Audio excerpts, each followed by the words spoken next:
Assalamualaikum warahmatullahi wabarakatuh. Salam kader Madrasah Mualimin Muhammadiyah Yogyakarta.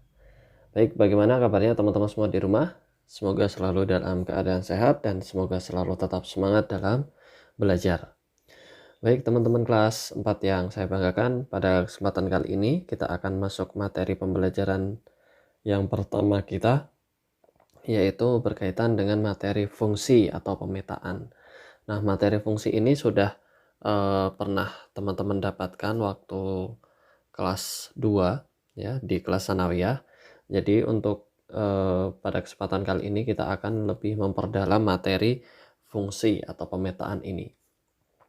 Baik, untuk tujuan pembelajaran yang akan kita capai pada kesempatan hari ini, yaitu untuk yang pertama, memahami konsep aturan fungsi serta penyajiannya. Dan kemudian yang kedua, memahami notasi, domain, kodomain, dan rank pada fungsi.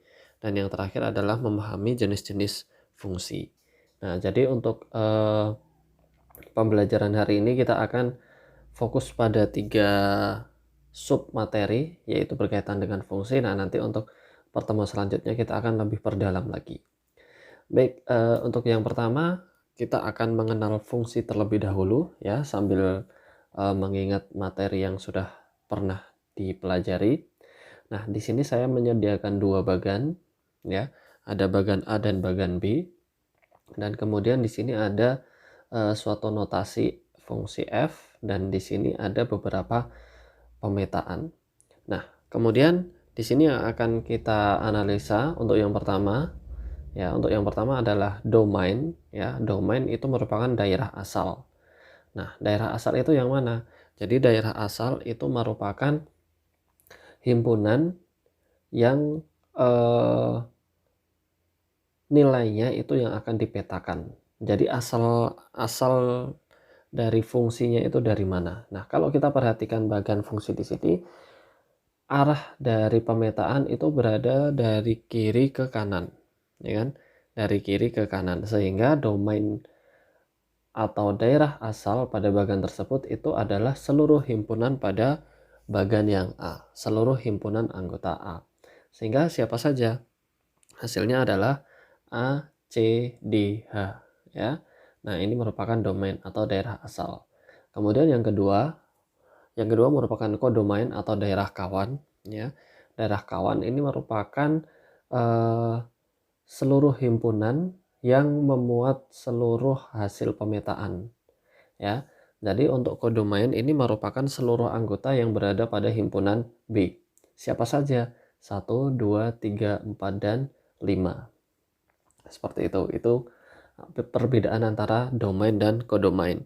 Kalau domain itu merupakan nilai yang akan dipetakan, sedangkan untuk kodomain itu merupakan himpunan yang memuat nilai-nilai atau hasil pemetaan. Nah, kemudian yang selanjutnya adalah rank atau daerah hasil. Nah, ini rank ini merupakan hasil dari pemetaan ya.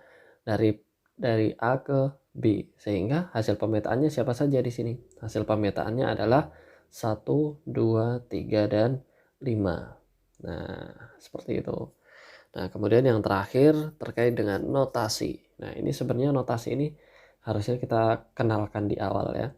Nah, notasi ini merupakan formula fungsi f atau rumus fungsi f. Nah, di sini kenapa huruf F? Karena di sini pemetaannya ya, pemetaan pada bagan yang sebelah kiri di sini ini merupakan fungsi F. Sehingga nanti bentuk notasinya akan seperti ini. F itu merupakan fungsi yang memetakan himpunan A ke himpunan B ya. Nah, nanti lebih lengkapnya nanti akan kita pelajari pada pertemuan selanjutnya terkait dengan notasi fungsi. Kemudian yang selanjutnya syarat-syarat fungsi ya. Jadi dalam suatu pemetaan itu selalu ada syaratnya. Untuk yang pertama, setiap anggota domain ya, daerah asal hanya memiliki pasangan di himpunan kodomain. Jadi ini sifatnya wajib ya. Jadi untuk domain atau daerah asal itu wajib memiliki pasangan. Jadi tidak boleh tidak ada pasangannya ya. Nah, kemudian yang kedua, setiap anggota domain hanya memiliki tepat satu pasang di himpunan codomain ya. Nah, jadi nanti hasil dari domain itu hanya hasilnya adalah satu ya. Jadi kalau kita perhatikan bagian yang awal tadi, itu misalkan bagian sebelah kiri itu ada A. A itu hanya boleh memiliki satu pasangan pada codomain. Nah, itu adalah salah satu syaratnya ya. Nanti untuk lebih tepatnya bisa dilihat pada buku paket ya. Nanti bentuk perbedaannya mana fungsi dan mana yang bukan fungsi. Baik, selanjutnya kita akan masuk ke jenis-jenis fungsi. Nah, untuk jenis fungsi itu ada 3 ya. Ada 3 jenis fungsi yang akan kita pelajari. Yang pertama adalah fungsi injektif, fungsi surjektif, dan fungsi bijektif. Nah, apa itu fungsi injektif? Jadi fungsi injektif di sini itu merupakan suatu fungsi di mana setiap anggota domain itu memiliki pemetaan yang tidak sama ya. Nah, syaratnya tadi apa? Domain itu wajib memiliki pasangan. Jadi misalkan maksudnya di sini adalah ketika A ya, anggota A tadi itu memiliki tepat satu pasang di B, maka hasilnya itu tidak boleh sama ya. Nanti contohnya bisa dilihat di buku juga untuk yang fungsi injektif. Kemudian yang kedua, untuk fungsi surjektif itu setiap anggota codomain itu merupakan ring. Jadi semua codomain ya, semua anggota pada himpunan B itu wajib memiliki pasangan ya. Nah, itu untuk fungsi surjektif. Nah, kemudian yang terakhir, fungsi bijektif itu merupakan fungsi yang menggabungkan kedua jenis fungsi injektif dan surjektif. Jadi ini untuk fungsi bijektif ini bisa kita sebut sebagai fungsi dengan penggabungan fungsi injektif dan surjektif. Namanya bijektif, yaitu memiliki dua sifat fungsi gitu ya. Nah, baik, itu mungkin yang akan saya pelajari pada hari ini ya, terkait dengan pembelajaran fungsi. Dan kemudian nanti untuk pertemuan selanjutnya ya, kita akan ada 3 hal yang akan kita pelajari atau kita perdalam. Untuk yang pertama, kita akan menentukan operasi dan nilai fungsi, kemudian menentukan domain fungsi, serta menentukan range fungsi.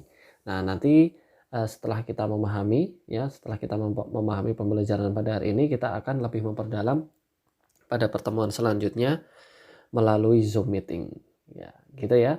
Baik, teman-teman, mungkin itu yang bisa saya sampaikan pada kesempatan kali ini. Terima kasih atas segala perhatiannya. Apabila saya dalam menyampaikan materi banyak kekurangan dan kesalahan, saya mohon maaf.